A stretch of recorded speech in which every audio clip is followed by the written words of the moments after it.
Breaking news right now from the CBS 2 newsroom. An arrest in the murder of CPD officer Luis Huesca. We've just received this photo, an exclusive view of Xavier Tate Jr., the 22-year-old suspect in Luis Huesca's killing, being arrested in west suburban Glendale Heights. Now, what you're seeing here is an apartment complex, and they're right in the middle.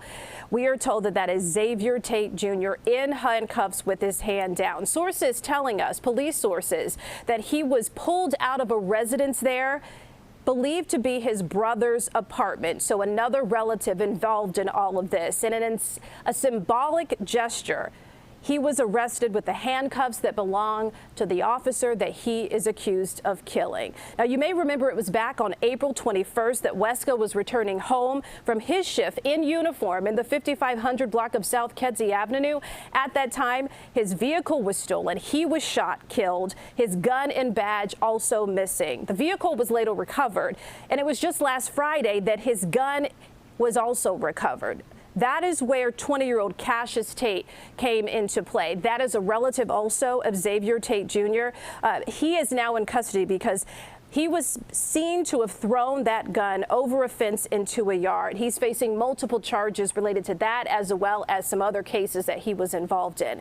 It was also on Friday when that gun was found that an arrest warrant was issued for Xavier Tate Jr., the 22-year-old, for a charge of first-degree murder. And they have been looking for him ever since. And just 2 days ago was the funeral for Officer Luis Huesca, a 6-year veteran of the force, just 30 years old at the time of his death and just days away from his 31st birthday. But now we can confirm that tonight there has been an arrest, and our Chicago police sources tell us that it is the suspect that they've been looking for. Here you see him in the black there, head down. His hands appear to be behind his back in cuffs.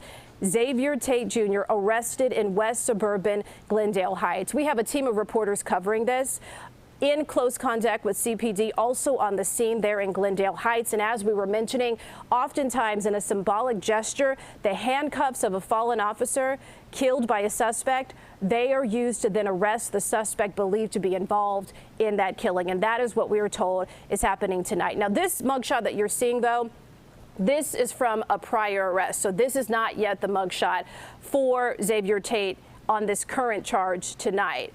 We had investigators on top of this looking into his criminal past and that of his relatives. And so at this point, what you're seeing is a prior mugshot, but likely we will see another one when those charges are filed, or actually rather applied to him when he is officially booked. Now, we are also hearing that a press release will be coming from CPD. They do not plan on having a press conference tonight, but we do expect to get more details from our crews working their sources on the scenes, and also from CPD, and we'll bring that to you as we get it. So just to recap here again, breaking news just within the last few minutes, 22-year-old Xavier Tate Jr. arrested in west suburban Glendale Heights, connected to the murder of Chicago police officer Luis Huesca, believed to be the main suspect responsible for shooting him. And that is why that arrest warrant went out last Friday. First-degree murder charges against this 22-year-old for the shooting death of Luis Huesca. We will bring you more updates tonight on our stream, also on our CBS 2 News at 10. For now, we return you to your regular streaming program.